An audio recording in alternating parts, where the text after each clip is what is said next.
So when they were sentencing him, my heart just like... An El Paso woman is ready to move on with her life after the drunk driver who left her in a wheelchair learns his fate. Also, a very normal young person full of energy. What can I say? He had a bright future.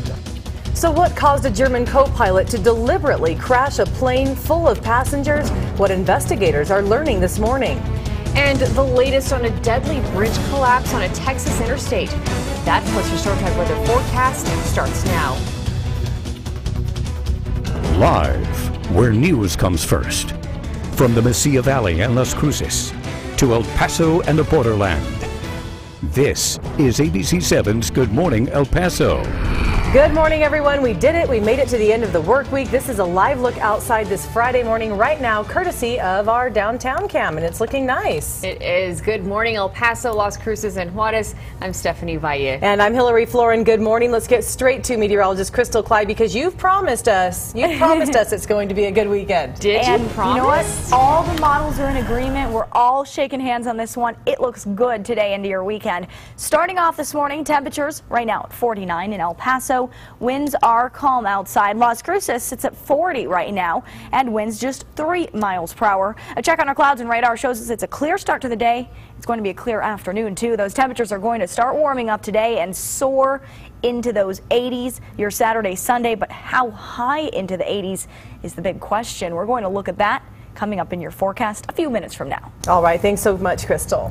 Well, at 6:01, the plane crash in the French Alps now appears to be a mass murder. And we're learning new details this morning, still coming in about the co-pilot who investigators believe deliberately took that plane down. ABC's Valle Kanani has the latest developing now. Investigators carry boxes of potential evidence from the home of 27-year-old Andreas Lubitz, trying to understand why the young co-pilot intentionally took down Germanwings Flight 9525, killing all 150 souls aboard, including 3 Americans, Robert Oliver, Yvonne Selke, and her daughter, Emily. The cockpit voice recorder shows a friendly conversation between the two pilots, but when the captain steps out, presumably to use the bathroom, Lubitz sends the plane into a 10-minute-long descent. The captain frantically bangs on the locked, reinforced door like this one. He's not the type of guy who would try and kill other people, insists a neighbor in the small German town of Montebar, where Lubitz lived most of the time with his parents.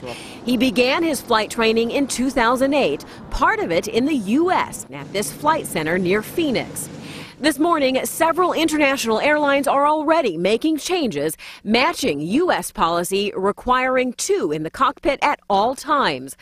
The horrific crash raising questions about the impenetrable design of locked cockpit doors. It was originally done for a really good logic, but in light of what has happened here, I think we're going to have to take another look at this. Lubitz's friends and colleagues described him as cheerful, but some also told German media he'd been suffering from depression. Valle Kanani, ABC News, Washington. 11 airmen injured in an accident at Fort Bliss are back home this morning. According to Lieutenant Colonel Lee Peters, all of the airmen are okay and were released overnight. He says the airmen were involved in a crash while riding in a 6-vehicle convoy in a Fort Bliss training area. That training exercise is not related to the 1st Armored Division's Iron Focus exercise. A military investigation has now been launched to find out the cause of that crash. He's guilty of driving drunk and injuring 3 others, and now he'll spend the next 15 years in prison. George Adrian Espinosa pleaded guilty to intoxicated assault yesterday in court. It was last June when 35-year-old Jessica Castañeda and her 2 friends were changing a flat tire on Loop 375 and Vista del Sol. That's when a drunk driver, Espinosa, crashed into the 3, causing Castañeda to lose her legs. She and her 2 friends, who suffered minor injuries that day, sat and watched a crying Espinosa plead guilty. Castañeda then addressed him. Then he asked to speak with her, telling her he prayed for Castañeda and her family. I wanted to see him. I wanted him to see me. Not for any wrong or bad reason, but just, you know, there's choices in life that affect us forever. Jessica asked the judge if she could shake Espinosa's hand, but she ended up hugging the man who changed her life. Jessica says she believes that after what happened, she can finally begin a new chapter in her life. We told you last week about the former LAPD officer wanted for murder who was last seen in El Paso. Well, investigators say Henry Solis shot and killed a man in Pomona, California while Solis was off duty. According to a warrant, Solis's father told FBI agents that he drove his son from California to El Paso, where he dropped him off at a bus station, adding that that was the last time that he ever saw his son. Well, now Solis's father is under arrest. Victor Manuel Solis is charged with making a false statement to a federal agent after these photos surfaced. FBI agents say the father did not drop off his son at a bus stop and actually walked Solis across the border into Juarez. These surveillance images were taken at one of our ports of entry. As for Solis's son, he is still on the run. A deadly bridge collapse near Austin has TxDOT stressing the importance of safe driving in work zones.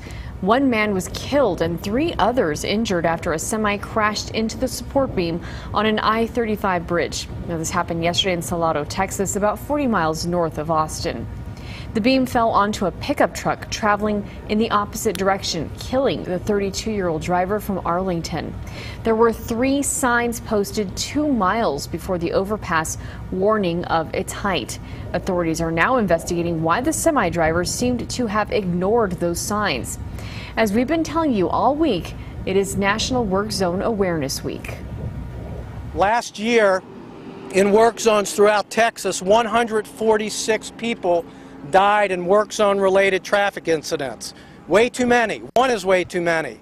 We need to get the word out to the public to slow down in work zones and be safe and drive smart. Remember to slow down, be aware of your surroundings, and most of all, be patient. All the traffic closures can make your morning commute frustrating, but of course we can see the consequences of those actions if you're just not patient when you're on the roads. And look at this nice shot right here from I-10 in Paisano.